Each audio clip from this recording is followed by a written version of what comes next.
میری سوچ و فکر اور قلم کے آگے اب کوئی رکاوٹ موجود نہیں۔ دین اسلام کے مضبوط رکن میرا سہارا ہیں۔ اس وجہ سے اب دنیا کے تمام لوگوں کو میری شاعری سمجھ آ سکے گی، اور وہ میرے کہے ہوئے دوست اور میرے کہے ہوئے رستوں پر اور اشاروں پر چل پڑیں گے۔ صفحہ نمبر 255۔ بند نمبر 3۔ نازاں ہوں عنایت یہ شہنشاہ زمن کی، بخشی ہے رضا جائزہ فوج سخن کی۔ چہرے کی بحالی سے قبا چست ہے تن کی، چہرے کی بحالی سے قبا چست ہے تن کی، اور برطرفی پڑ گئی مضمون کوہن کی۔ ایک فرد پرانی نہیں دفتر میں ہمارے، بھرتی ہے نئی فوج کی لشکر میں ہمارے۔ تشریح۔ اس بند میں شاعر حضور صلی اللہ علیہ وسلم کی محبت اور عنایت پر فخر محسوس کرتے ہوئے بتاتے ہیں کہ مجھے زمانوں کے بادشاہ یعنی حضور صلی اللہ علیہ وسلم کی مہربانیوں پر ناز ہے۔ انہی کی برکت سے مجھے اس طرح خوبصورت اشعار کہنے کی طاقت نصیب ہوئی۔ میرے چہرے پر تازگی اور بدن پر جو لباس سج رہا ہے، یہ بھی انہی کی برکتوں کا کمال ہے۔ میرے اس طرح کے دل فریب اور پرجوش اشعار کہنے سے پرانے مضامین والے اشعار لوگ سننا اور پڑھنا بھول جائیں گے۔ ہمارے اس تمام دیوان میں ایک بھی پرانا خیال یا شعر موجود نہیں ہے، اور ہم نے جو الفاظ و معنی کے لشکر مرتب کر کے لکھے ہیں، ان میں ایک بھی پرانی بات پڑھنے والوں کو نہیں ملے گی۔ بند نمبر 4۔ ہاں اے فلک پیر نئے سر سے جمع ہو، اے ماہ شب چار دہم نور فشاں ہو، اے ظلمت غم دیدہ عالم سے نہاں ہو، اے روشنی صبح شب عید عیاں ہو۔ شادی ہے ولادت کی ید اللہ کے گھر میں، خورشید اترتا ہے شہنشاہ کے گھر میں۔ تشریح۔ اے بوڑھے آسمان، آپ کو نئے سرے سے جوان ہونا چاہیے، اور اسے 14ویں کی رات چمکنے والے چاند اور اے 14ویں کی رات چمکنے والے چاند، تم کو بھی اپنی روشنی میں مزید اضافہ کرنا چاہیے، اور اے اندھیرے پھیلانے والی کالی رات، تم فوراً دنیا کے لوگوں کی نظروں سے دور ہو جاؤ، اور عید کی رات کی روشن صبح تمہیں مزید عیاں ہونا چاہیے، کیونکہ یہ ایک ایسی سعادت سے بری صبح ہے کہ شیر خدا حضرت علی رضی اللہ تعالیٰ عنہ کے گھر میں خوشیاں اتر کر آئی ہیں، اور آسمان سے سورج ان کے گھر میں نیچے اتر آیا ہے، یعنی امام حسین رضی اللہ تعالیٰ عنہ پیدا ہوئے ہیں، اس لیے بہت زیادہ خوشیاں منائی جا رہی ہیں۔ بند نمبر 5۔ اے شمس و قمر اور قمر ہوتا ہے پیدا، نخل چمن دین کا ثمرہ، نخل چمن دین کا ثمر ہوتا ہے پیدا، مخدومہ عالم کا پسر ہوتا ہے پیدا، جو عرش کی ذو ہے وہ گھور ہوتا ہے پیدا۔ صفحہ نمبر 256۔ ہر جسم میں جان آتی ہے مذکور سے جس کے، نور ہوں گے عیاں نور سے جس کے۔ تشریح۔ اس بند میں سورج اور چاند کو شاعر مخاطب کرتے ہیں کہ آپ کو پتہ ہونا چاہیے کہ ایک اور چاند دنیا میں پیدا ہو گیا ہے، اور دین اسلام کے چمن کے درخت پر پھلا گیا ہے۔ دنیا کی خدمت کرنے والے کے بیٹے، اس سے مراد حضور صلی اللہ علیہ وسلم اور حضرت علی رضی اللہ تعالیٰ عنہ ہیں، نے جنم لیا ہے، اور دنیا میں پہلی دفعہ عرش کی روشنی کی طرح چمکنے والے موتی کی آمد ہوئی ہے۔ وہ ایک ایسی شخصیت ہے کہ جو شخص مرنے کے قریب ہو اور وہ اس کا ذکر خیر کرے تو اس کے جسم میں نئی توانائی اور طاقت آ جاتی ہے، اور انہی کی روشنی سے اللہ کے نور میں اور اضافہ ہو جائے گا۔ مطلب یہ کہ اسلام کی مزید ترقی ہوگی۔ بند نمبر 6۔ اے کعبہ ایمان تیری حرمت کے دن آئے، اے رکن یمانی تیری شوکت کے دن آئے، اے بیت مقدس تیری عزت کے دن آئے، اے چشمہ زمزم تیری چاہت کے دن آئے، اے سنگ حرم جلوہ نمائی ہوئی تجھ میں، اے کوئی صفا اور صفائی ہوئی تجھ میں۔ تشریح۔ اس بند میں شاعر امام حسین رضی اللہ تعالیٰ عنہ کی پیدائش کا اثر تمام کائنات پر دکھاتے ہیں کہ اے کعبہ، اب آپ کے تقدس اور پاکیزگی کا زمانہ آ گیا ہے، اور اب آپ کی شان و شوکت میں مزید اضافہ ہوگا۔ قبلہ اول بیت المقدس کی عزت بھی آپ دنیا والے اچھی طرح کر سکیں گے۔ آپ زمزم کے چشمے سے محبت کرنے والے سچے مسلمان کے پیدا ہونے سے اس کی محبت کرنے والوں میں مزید اضافہ ہو جائے گا، یہاں تک کہ کعبہ کے اندر جو حجر اسود ہے اس کے جلوے اب مزید تیز ہو جائیں گے، یعنی دنیا والے دین اسلام کی تعلیمات سے متاثر ہو کر اسلام قبول کریں گے، اور مکہ کے قریب جو صفا کی پہاڑیاں ہیں ان کی حرمت و تقدس میں مزید اضافہ ہو جائے گا۔ بات نمبر 7، اے یسرب و بدخواہ تیرے والی کی ہے آمد، اے رتبہ اعلیٰ شہ عالی کی ہے آمد، عالم کی تغیری پہ بحالی کی ہے آمد، کہتے ہیں چمن مائے جلالی کی ہے آمد، یہ خانہ کعبہ کے مباحات کے دن ہیں، یعقوب سے یوسف کی ملاقات کے دن ہیں۔ صفحہ نمبر 257۔ تشریح، اے مکہ اور مدینہ کے بادشاہ، تیرے اس بیٹے کی پیدائش ہوئی ہے جو تیرا سچا جانثار ثابت ہوگا۔ اے اعلیٰ مرتبے، اب بڑے بڑے مرتبے والے بادشاہ آنے والے ہیں۔ دنیا کا نظام تبدیل ہونے والا ہے، کیونکہ شب و روز کے معمولات بدلنے والا آ رہا ہے۔ چمن بھی اس کی آمد کا منتظر ہے اور کہتا ہے کہ چمکنے والا چاند تشریف لا رہا ہے۔ اب اللہ تعالیٰ کے گھر یعنی خانہ کعبہ کی شان و شوکت کا زمانہ آ گیا ہے۔ ایسی خوشی ہر طرف منائی جا رہی ہے اور ہر دل مسرت سے اس طرح لبریز ہے جس طرح حضرت یوسف علیہ السلام اور حضرت یعقوب علیہ السلام کی ملاقات کے وقت ساری کائنات خوش تھی۔ بند نمبر 8، اے ارض مدینہ، تجھے فوق اب ہے فلک پر، رونق جو سما پر ہے وہ اب ہوگی سمک پر، خورشید ملا تیرا ستارہ ہے چمک پر، صدقے گل تر ہے تیری پھولوں کی مہک پر جس پہ فرشتوں کے بچھیں فرش وہی ہے، جس خاک پہ ہو نور خدا عرش وہی ہے، جس خاک پہ ہو نور خدا عرش وہی ہے۔ تشریح، اے مدینہ کی خاک، تجھ پر اس طرح کا انسان پیدا ہو گیا ہے کہ آسمان پر تجھے فوقیت حاصل ہو گئی ہے، اور پہلے جو امیر طبقہ عیش کر رہا تھا اب غریبوں کی بھی رب نے سن لی ہے۔ اے مدینہ کی سرزمین، تجھ پر ایسا سورج طلوع ہوا ہے جس سے تیری قسمت کے ستارے چمک اٹھے ہیں، یعنی تو اور زیادہ خوش قسمت ہو گئی ہے، اور تجھ میں پیدا ہونے والے اس نایاب پھول کی مہک پر شبنم سے بھرے ہوئے پھول اپنے آپ کو قربان کرنا چاہتے ہیں۔ جس زمین پر فرشتے اپنی رحمت کے پر پھیلائے ہیں، سب سے بہترین زمین وہی ہے، اور جس مٹی کو اللہ تعالیٰ اپنی روشنی سے نواز دے وہ جنت بن جاتی ہے۔ بند نمبر 9، یا ختم الرسل گوہر مقصود مبارک، یا نور خدا رحمت معبود مبارک، یا شاہ نجف شادی مولود مبارک، یا خیر النساء اختر مسعود مبارک، رونق ہو صدا نور دو بالا رہے گھر میں، اس ماہ 2 ہفتہ کا اجالا رہے گھر میں۔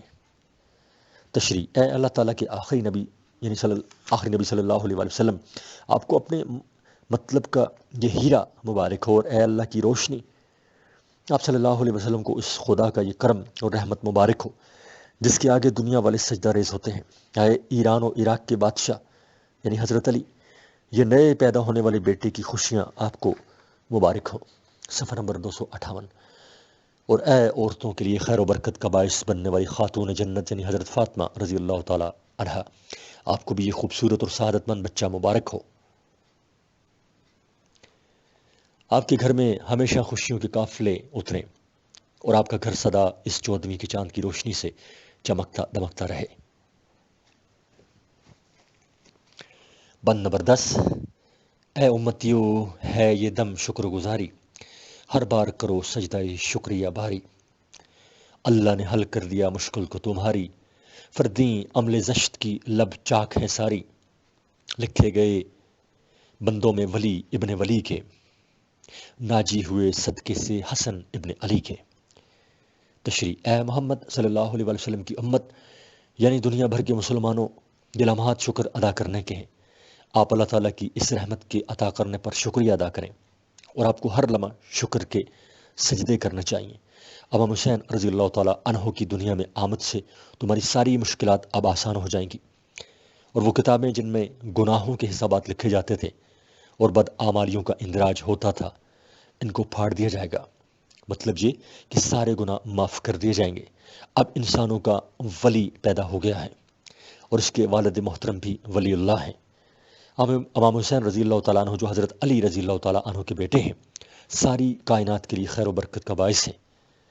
ان کی وجہ سے اللہ تعالیٰ اپنا کرم مسلمانوں پر مزید برسائے گا، اور جن لوگوں نے امام حسین رضی اللہ تعالیٰ عنہ سے محبت کی وہ ان کی وجہ سے جنتی ہو گئے.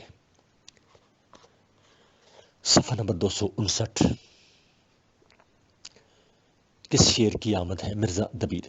فرہنگ اس میں یہ ہے، الفاظ معنی ہے لفظ رن یعنی میدان جنگ، خوابیدہ سوئے ہوئے، زیر کفن کفن کے نیچے، تالے عباس رضی اللہ تعالیٰ عنہ کی قسمت، قصر سلاطین بادشاہوں کا محل، ضیابار روشنی پھیلانے والا، زمن زمانے، کونین دونوں جہان، چرخ کہن پرانا آسمان، فلک آسمان، شمشیر بقف ہاتھ میں تلوار لیے، خورشید عرب کا سورج، پسر بیٹا یعنی فرزند،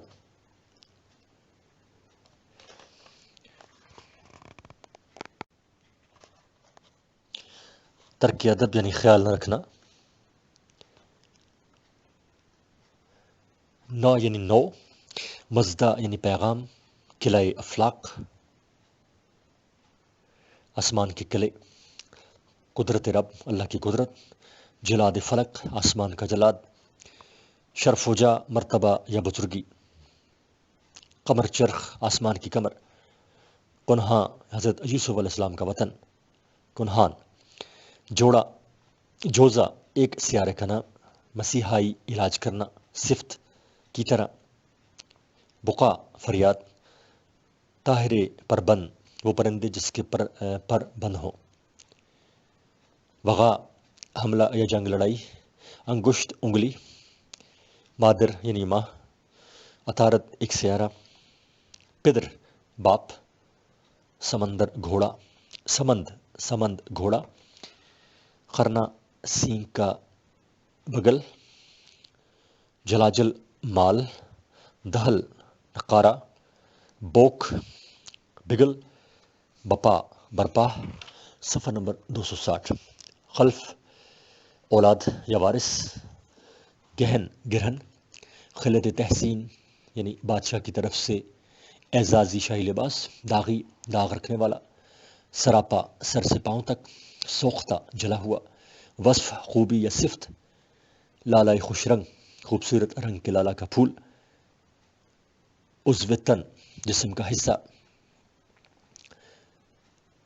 درد لال یعنی قیمتی پتھر، درولال یعنی قیمتی پتھر، قدرت کامل مکمل کاریگری، حیدر کی بشارت، حضرت علی کی خوشخبری، پنہا پوشیدہ، لا ریب بے شک، آزار برس کے مرض میں گرفتار، کوکب یعنی ستارہ، یرقان ایک مرض جس میں مریض کا رنگ زرد ہوتا ہے، چشمہ حیوان آب حیات کا چشمہ، عین بالکل، ظلمت اندھیرا، حکارت ناانصافی یا نفرت، جنبش حرکت، بصارت نظر، زو یعنی روشنی،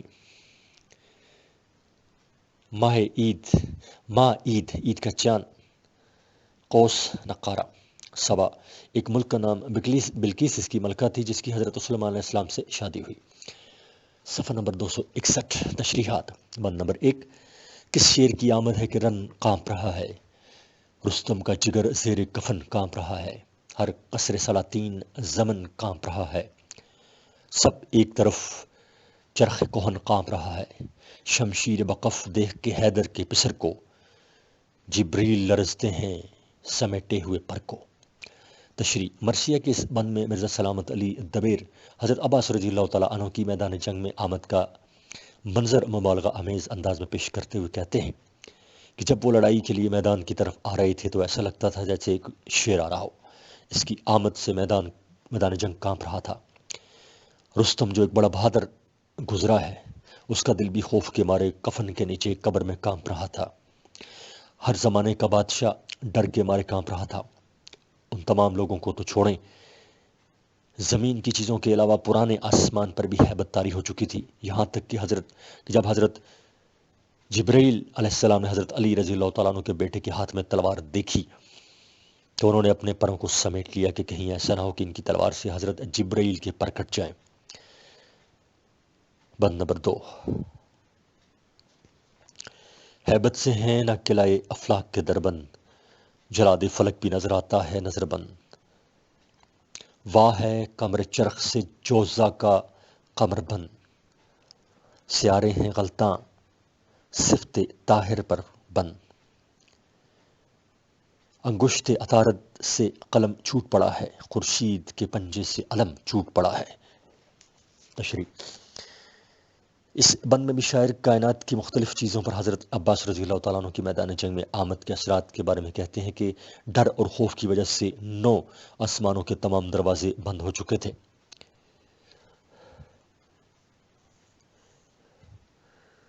اور ایسا لگتا ہے کہ آسمان کا جلاد بھی آج نظر بند ہے، جس سے لوگ بہت ڈرتے ہیں، وہ بھی آج گھر سے باہر نکلنے کی ہمت نہیں رکھتا تھا۔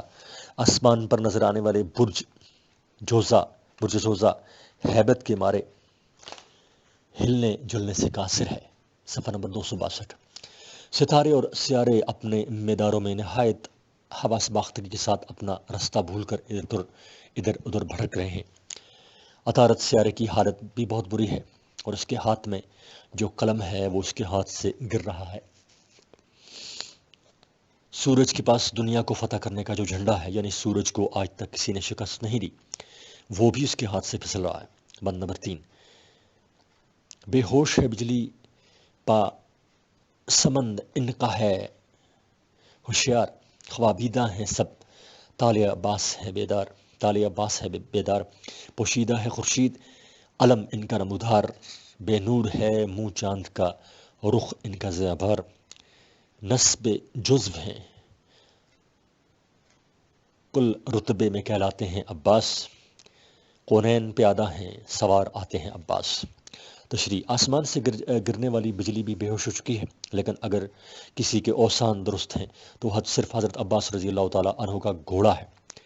باقی تمام چیزیں خواب غفلت میں پڑی سو رہی ہیں، صرف ایک انسان کی قسمت جاگ رہی ہے، اور وہ ہے حضرت عباس رضی اللہ تعالیٰ عنہ۔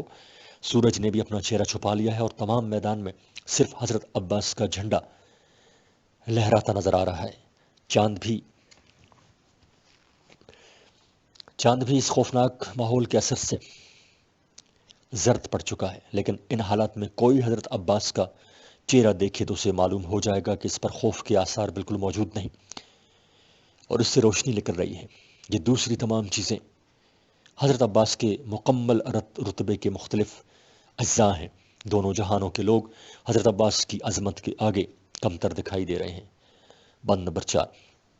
ہے شور فلک کا یہ خورشید عرب ہے، انصاف یہ کہتا ہے کہ چپ ترک ادب ہے، خورشید فلک پر تو عارض کا لقب ہے، یہ قدرت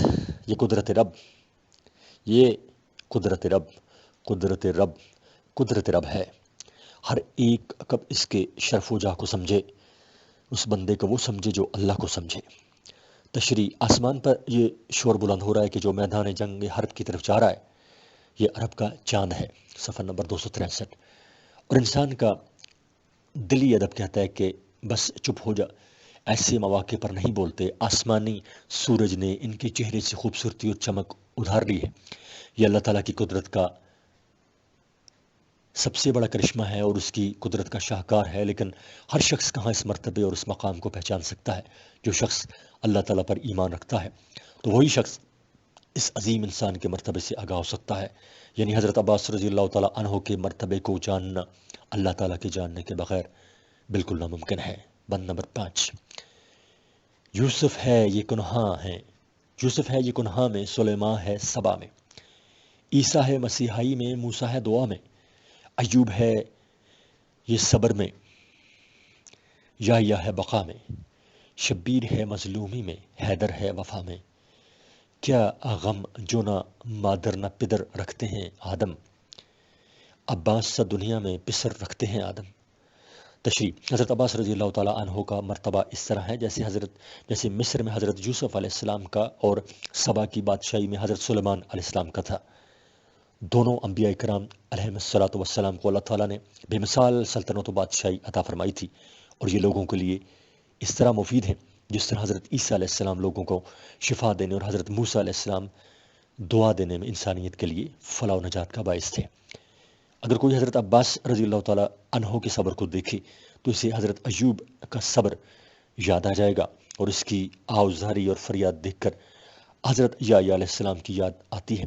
اس میں حضرت امام حسین رضی اللہ تعالیٰ عنہ کی مظلومی اور حضرت علی رضی اللہ تعالیٰ عنہ کی طرح باطن قوتوں کے ساتھ لڑنے کی بہادری کے جواہر بھی موجود ہیں۔ اگر حضرت آدم علیہ السلام کی والدہ یا والد نہیں تو ان کو غم نہیں کرنا چاہیے، کیونکہ ان کا عباس جیسا جانثار اور بہادر بیٹا اس دنیا میں موجود ہے جو ان کے دین کی حفاظت کر سکتا ہے۔ بند نمبر 6،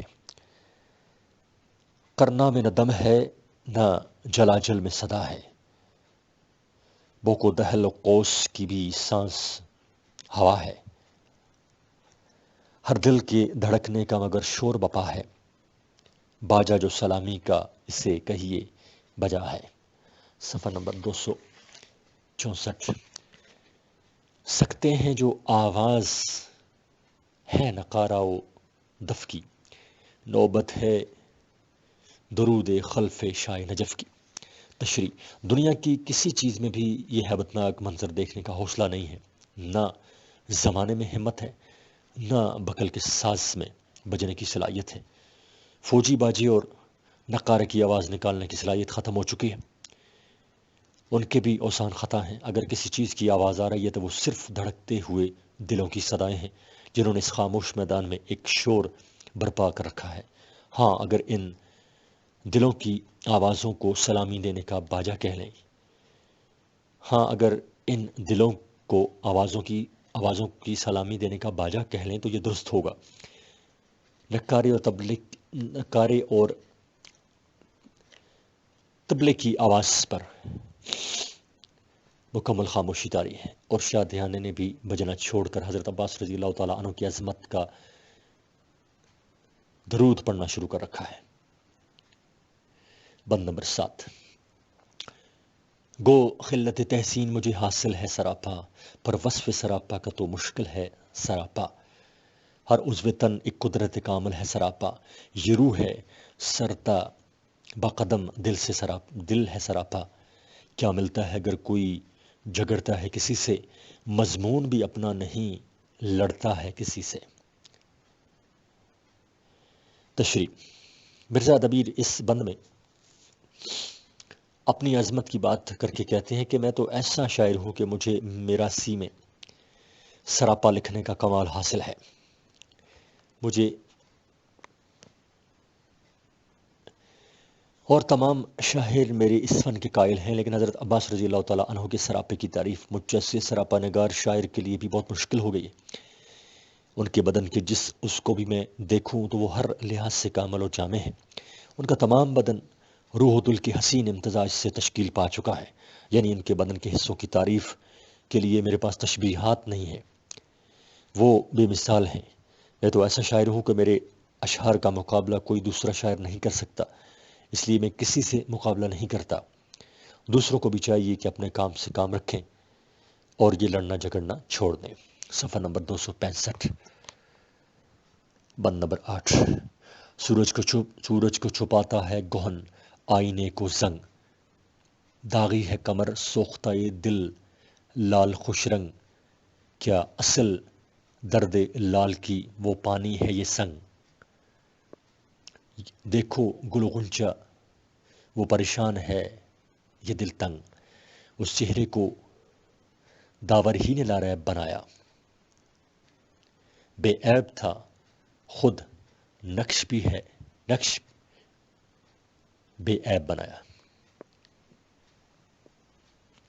تشریح، سورج اپنی آب و تاب کے لیے مشہور ہے، جب وہ گرہن میں آتا ہے تو ماند پڑ جاتا ہے، اور آئینے کو بھی جب زنگ لگ جاتا ہے پھر اس میں شکل صاف نظر نہیں آتی۔ اس طرح چاند کی خوبصورتی بھی مثال ہونے کے باوجود خامی سے مبرہ نہیں، اور اس کا چہرہ داغدار ہے۔ لال و موتی کی اصلیت بھی اتنی بھرپور نہیں، ایک میں پانی اور دوسرے میں پتھر ملا ہوتا ہے۔ پھول پریشانی کا اور غنچہ اپنی تنگ دلی کا عیب رکھتا ہے، لیکن اگر کسی کا چہرہ خوبصورت اور کامل ہے تو وہ صرف حضرت عباس رضی اللہ تعالیٰ عنہ کا چہرہ مبارک ہے، جس کو اللہ تعالیٰ نے بے مثال بنا دیا ہے۔ چونکہ اللہ تعالیٰ عیوب سے پاک ہے، اس لیے انہوں نے حضرت عباس رضی اللہ تعالیٰ عنہ کے ناک نقشے کو بھی عیب سے بالکل پاک و صاف رکھا ہے۔ صفحہ نمبر 265 جاری ہے اور بند نمبر 9۔ انسان کہے اس چہرے کوکب چشمہ حیواں، یہ نور و ظلمت، یہ نمودار و پنہا، رسوں سے ہے آزار برس میں یہ تاباں، کب سے یرکائیں مہر کو ہے اور نہیں درما، آئینہ ہے گھر زنگ کا یہ رنگ نہیں ہے، اس آئینے میں رنگ ہے اور زنگ نہیں ہے۔ تشریح: اس بند میں شاعر حضرت عباس رضی اللہ تعالیٰ عنہ کے چہرے کے آگے آب حیات کی بے وقتی کا تذکرہ کر کے یہ کہتے ہیں کہ انسان کو حضرت عباس رضی اللہ تعالیٰ عنہ کے چہرے کو آب حیات نہیں کہنا چاہیے، کیونکہ یہ چہرہ نور سے بھرا ہوا ہے اور وہ کنواں اندھیروں سے بھرا ہوا ہے۔ یہ چہرہ دنیا بھر کی نگاہوں کے سامنے ہے اور سب اس کو دیکھ سکتے ہیں، جبکہ آب حیات انسانوں کی نظروں سے صدیاں گزرنے کے باوجود آج تک پوشیدہ ہے۔ جب سے حضرت عباس رضی اللہ تعالیٰ عنہ پیدا ہوئے ہیں، اس وقت سے چمکنے والا چاند برس کی بیماری میں مبتلا ہو گیا ہے۔ صفحہ نمبر 266 اور یہ آخری صفحہ اس کتاب کا، صفحہ نمبر 266، اور اس کی چمک دمک متاثر ہوئی ہے، جبکہ سورج بھی یرکان کے مریض کی طرح زرد ہو کر لا علاج بیماری میں مبتلا ہو گیا ہے۔ زنگ آئینے کا مقدر بن چکا ہے اور اس کا اپنا رنگ اڑ گیا ہے، لیکن حضرت عباس رضی اللہ تعالیٰ عنہ کے چہرے کے آئینے میں زنگ کا نام و نشان تک نہیں، اور اس میں کائنات کے تمام رنگ موجود ہیں۔ بند نمبر 10۔ گر آنکھ کو نرگس کہوں عین حکارت، گر آنکھ کو نرگس کہوں ہے عین حکارت، نرگس میں نہ پلکیں ہیں نہ پتلی نہ بصارت، چہرے پہ مہا عید کی بے جا ہے اشارت، وہ عید کا مزدہ ہے یہ حیدر کی بشارت،